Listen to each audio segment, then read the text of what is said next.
Hi friends, এই যে আজকে দেখুন আমি আজকে এই পালংয়ের শাক দিয়ে কি বানাবো, একটা নতুন একটা রেসিপি করব। আমরা অনেকে কি করি, চিংড়ি মাছটা নিয়ে অর্থাৎ মাথাটা আমরা ফেলে দেই, কিন্তু আমি কালকে কি করলাম, আমি মাথাটা ফেলিনি।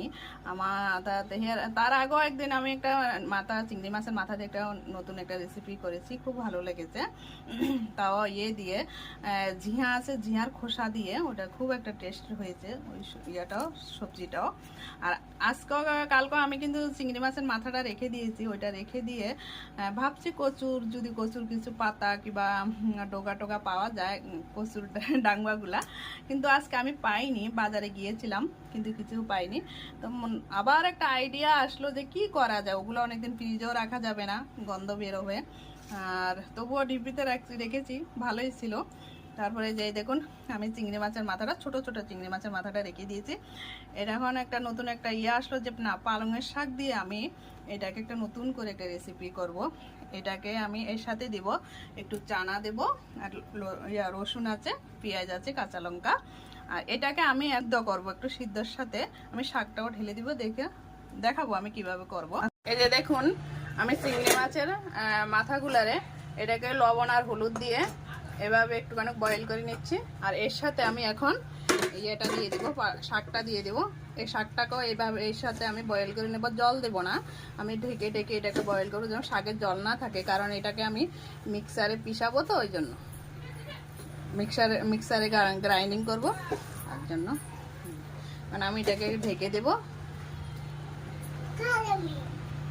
এই যে দেখুন এটাকে আমি বয়েল হয়ে গেছে, দুইটা চিংড়ি মাছের মাথাগুলো আর শাকটাকে আমি একসাথে বয়েল করে নিয়েছি।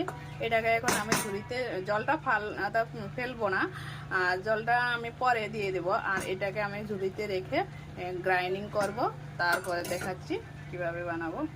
এই যে দেখুন কি সুন্দর বয়েল হয়ে গেছে, কি সুন্দর আসছে কালারটা।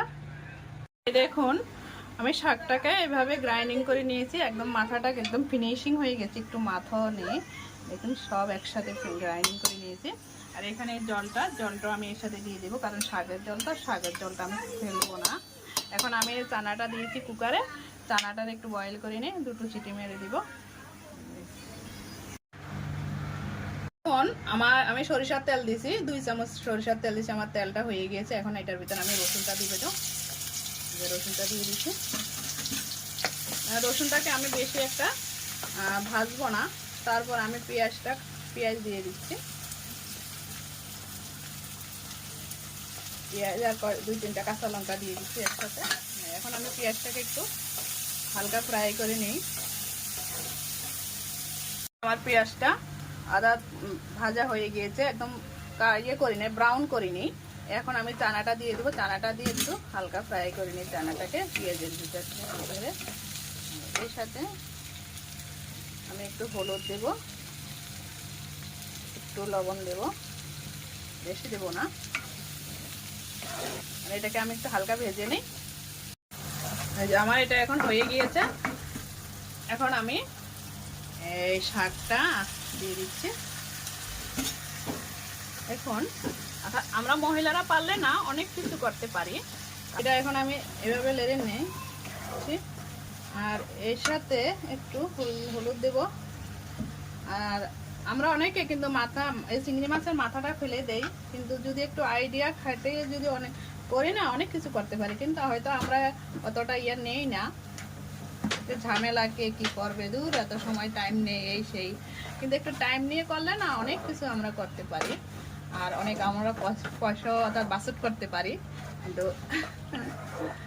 এই দাঁড়া এই আমি এই জলটা দিয়ে দিচ্ছি, যে শাকের জলটা আমি রেখে দিয়েছি ওইটা দিয়ে দিচ্ছি। এখন এটাকে আমি একদম শুকিয়ে ফেলবো। আচ্ছা, তারপরে আমি দেখাচ্ছি। এই যে দেখুন আমার এটা হয়ে গিয়েছে, কত সুন্দর হয়েছে, একদম টেস্ট হয়েছে। দেখুন ম্যাগি মশলাটা দেওয়াতে বেশি টেস্ট হয়েছে, কিন্তু না দিলেও চলে, একটু চিনি দিলে হয়ে যায়।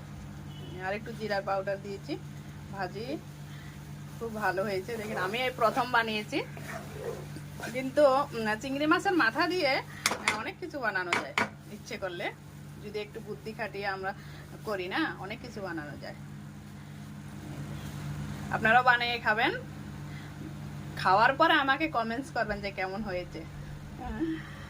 ওকে চলুন, এই যে আমি বসে পড়লাম খেতে, দেখি শাকটা কেমন হয়েছে। শাকটা খেয়ে আমি একটু বলি যে কেমন হলো।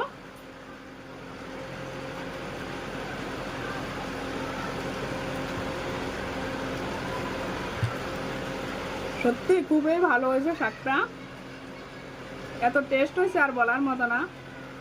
কি বলবো, আর না খেলে কিন্তু বোঝা যাবে না।